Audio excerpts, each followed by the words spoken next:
I'm Kenneth, a relationship coach and a psychotherapist.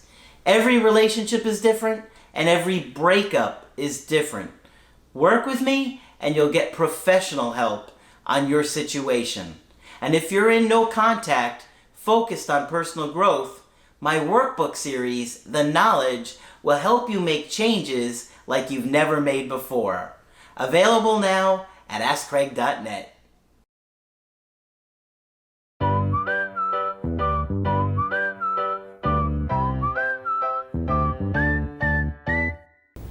Hi there, I'm Coach Kenneth. And I'm Coach Victoria. And in this video, we're going to be talking to you about when the avoidant ex offers friendship. Don't you want to be my friend?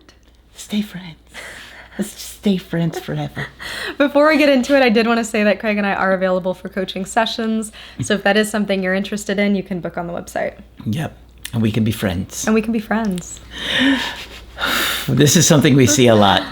Especially with the avoidant ex. Mm-hmm. They say after the breakup, well, do you want to stay friends? Do you think we should stay friends? So we're going to talk about this today because you're probably going to hear it if you were dating an avoidant. Mm-hmm. And as long as you weren't too pushy. Right. And it's hard to say no to that.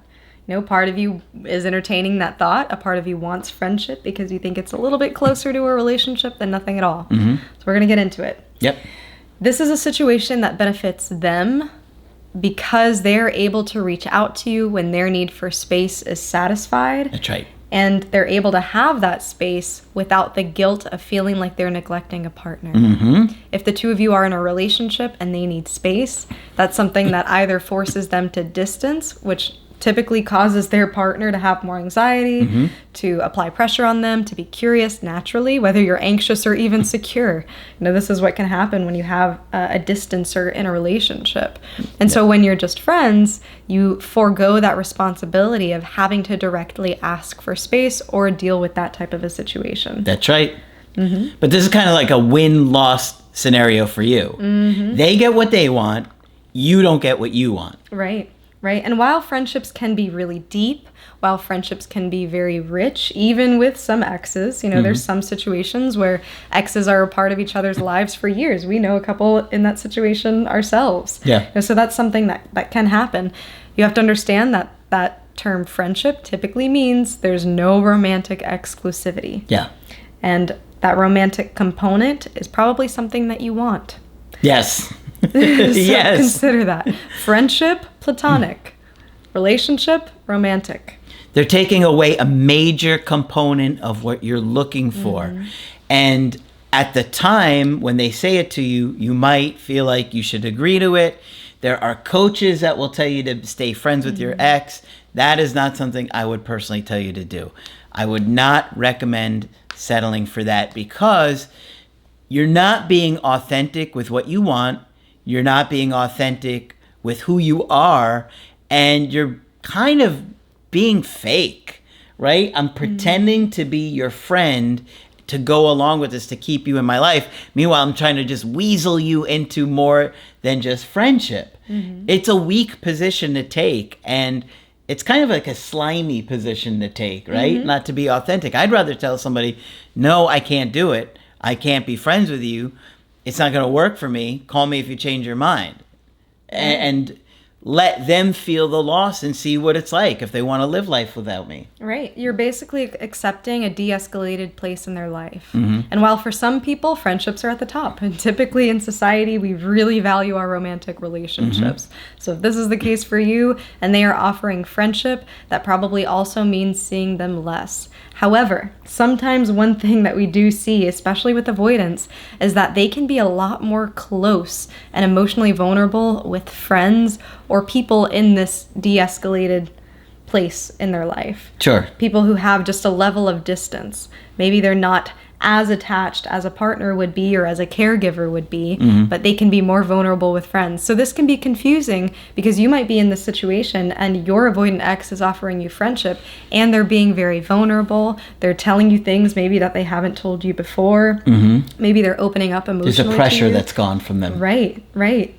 And so that can be really confusing on your end because you're saying, wait a minute, you know, I'm seeing probably even some of what I wanted in the relationship happening now. Okay, Yeah. maybe friendship is something that could work for me. Think about that romantic element being out of it, and thinking about what do you get out of this too. Yeah. This is, once again, a situation that benefits them. That's right. You're not really considering all the consequences of following through with this. You're going to have to hear them opening up about dating other people, getting into relationships with other people, and that's going to be very painful. And you're going to feel like, well, what was wrong with me? You can be in a relationship, but you can't do it with me, and you're going to be miserable. Unless you truly, truly, truly don't want to date this person again. I think it is really, really painful to go through this. And I don't think it's putting yourself in the best position to have them want to repair it with you either, because now they're going to kind of see you as a safety net.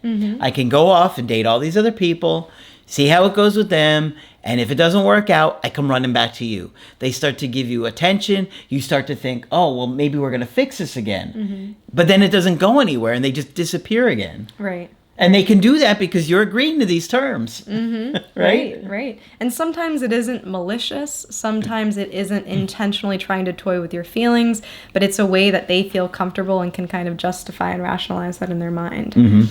Being in a relationship with somebody who's avoidant, you get really used to them setting boundaries. You get used to their wall being up. And so they're very guarded naturally.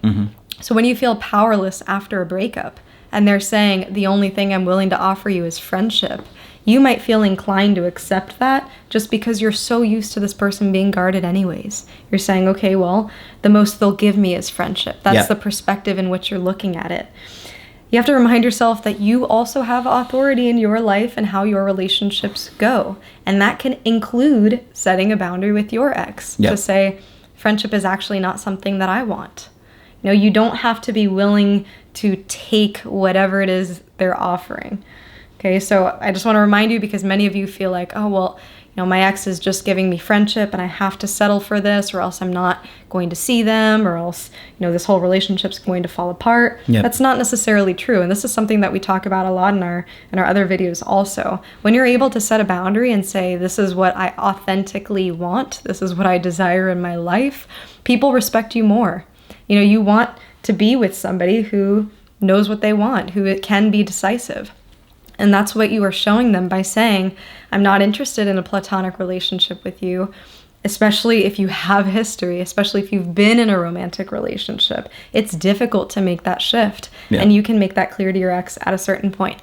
Warning. Many of you will be going through a breakup and feel the need to almost reject your ex back, right? So they may not even mention friendship, and you might say, and by the way, I don't want to be your friend either.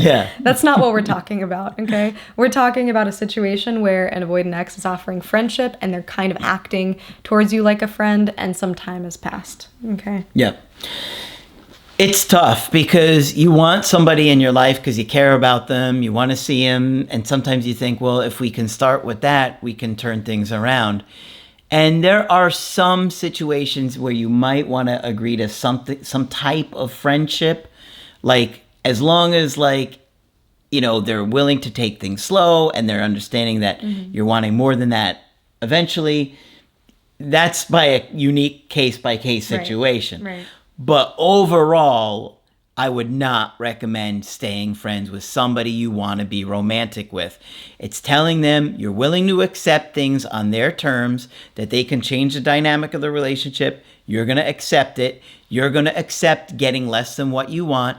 It's like they're taking a major component of something out of the deal. Like, it's like saying, okay, you're going to book a cruise, but we can't let you use the pool and you can't use the buffet. I thought you were going to say no boat.